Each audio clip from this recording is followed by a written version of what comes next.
ಕೊಪ್ಪಳ ಜಿಲ್ಲೆಯ ಗಂಗಾವತಿ ತಾಲೂಕಿನ ಹಿರೇಬೆಣಕಲ್ನ ಮೊರೇರಾ ಬೆಟ್ಟಗಳನ್ನು ವಿಶ್ವ ಪಾರಂಪರಿಕ ತಾಣಗಳನ್ನಾಗಿ ಮಾಡಲು ಕ್ರಮ ವಹಿಸಲಾಗುವುದು ಎಂದು ಪ್ರವಾಸೋದ್ಯಮ ಹಾಗೂ ಜಿಲ್ಲಾ ಉಸ್ತುವಾರಿ ಸಚಿವ ಎಚ್.ಕೆ. ಪಾಟೀಲ್ ನಿನ್ನೆ ತಿಳಿಸಿದ್ದಾರೆ. ಕೊಪ್ಪಳ ಜಿಲ್ಲೆಯ ನಮ್ಮ ಸ್ಮಾರಕ ದರ್ಶನ ಮತ್ತು ಸ್ಮಾರಕಗಳ ಸಂರಕ್ಷಣೆಯ ಪ್ರವಾಸದ ಅಂಗವಾಗಿ ಗಂಗಾವತಿ ತಾಲೂಕಿನ ಹಿರೇಬೆಣಕಲ್ನ ಮೊರೇರಾ ಬೆಟ್ಟಕ್ಕೆ ಸಚಿವರು ಭೇಟಿ ನೀಡಿ ವೀಕ್ಷಣೆ ಮಾಡಿದರು. ಮಾಜಿ ಸಚಿವ ಅಮರೇಗೌಡ ಬಯ್ಯಾಪುರ, ಮಾಜಿ ವಿಧಾನ ಪರಿಷತ್ ಸದಸ್ಯ ಎಚ್ಆರ್ ಶ್ರೀನಿವಾಸ್, ಜಿಲ್ಲಾಧಿಕಾರಿ ನಳಿನ್ ಅತುಲ್, ಜಿಲ್ಲಾ ಪಂಚಾಯಿತಿ ಮುಖ್ಯ ಕಾರ್ಯನಿರ್ವಹಣಾಧಿಕಾರಿ ರಾಹುಲ್ ರತ್ನಂ ಪಾಂಡೆಯ ಸೇರಿ ಇತರರು ಉಪಸ್ಥಿತರಿದ್ದರು.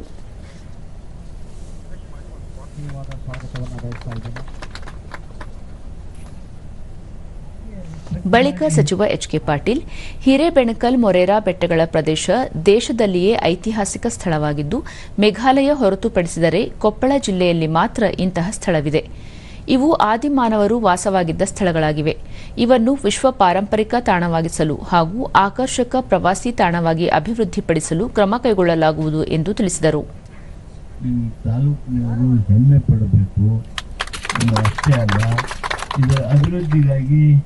ಇದನ್ನ ಬಹಳ ಜನರಿಗೆ ತೋರಿಸೋದಕ್ಕಾಗಿ ಈಗ ನೋಡ್ರಿ ನನ್ನ ಜೊತೆಗೆ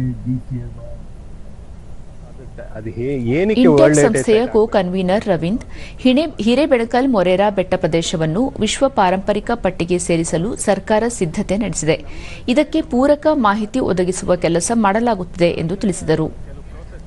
ಯುನೆಸ್ಕೋಗೆ ಹೋಗೋದಕ್ಕೆ ಅದು ಗವರ್ಮೆಂಟ್ ಮಾಡುತ್ತೆ ಸರ್. ಅದು ಯಾವ ತರ ಸ್ಟೇಟ್ ಗವರ್ಮೆಂಟ್ ಸೆಂಟ್ರಲ್ ಗವರ್ಮೆಂಟ್ ಮಾಡಬೇಕು ಸರ್. ಅದು ನಾವು ಬೇಲೂರು ಹಳೆಬೀಡು ಸೋಮನಾಥ್ಪುರ ಸೆಪ್ಟೆಂಬರ್ 2023 ಅಲ್ಲಿ ಡಿಕ್ಲೇರ್ ಆಯ್ತು ವರ್ಲ್ಡ್ ಹೆರಿಟೇಜ್ ಸೈಟ್ ಅಂತ. ಅದ್ರದ್ದು ನಾವೇ ಮಾಡಿದ್ದು.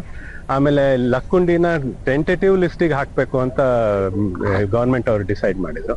ಸೊ ಅದನ್ನು ನಾವು ಟೆಂಟೇಟಿವ್ ಲಿಸ್ಟ್ ಹಾಕೋದಕ್ಕೆ ನಾವು ಕೊಟ್ಟಿದ್ದೀವಿ ಸರ್.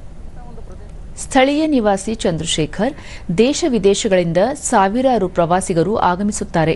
ಪ್ರವಾಸಿಗರಿಗೆ ಹೆಚ್ಚಿನ ಮೂಲಸೌಕರ್ಯ ಕಲ್ಪಿಸುವ ಅಗತ್ಯವಿದೆ ಎಂದು ಹೇಳಿದರು. ಏನಾಗಿತ್ತಂದ್ರೆ ನೀರಿನ ವ್ಯವಸ್ಥೆ ಇಲ್ಲ. ಆನಂತರ ಎಷ್ಟೋ ಜನ ಸಾಯಂಕಾಲ ಬಂದಿರ್ತಾರೆ, ನೋಡ್ಬೇಕನ್ನ ಆಸಕ್ತಿ ಇರ್ತೈತಿ. ಆದ್ರೆ ಇಲ್ಲಿ ಅವ್ರಿಗೆ ಉಳಿತಕ್ಕಂಥ ವ್ಯವಸ್ಥೆ ಇಲ್ಲ, ಮೂಲ ಸೌಕರ್ಯಗಳು ಬೇಕಾಗ್ತವೆ. ಹಾಗಾಗಿ ಏನಂದ್ರಪ್ಪ ಅಂದ್ರೆ ಇಲ್ಲಿರ್ತಕ್ಕಂಥ ಮೂಲ ಸೌಕರ್ಯಗಳನ್ನ ಒದಗಿಸಿದ್ರೆ ಒಳ್ಳೇದಾಗತ್ತೆ.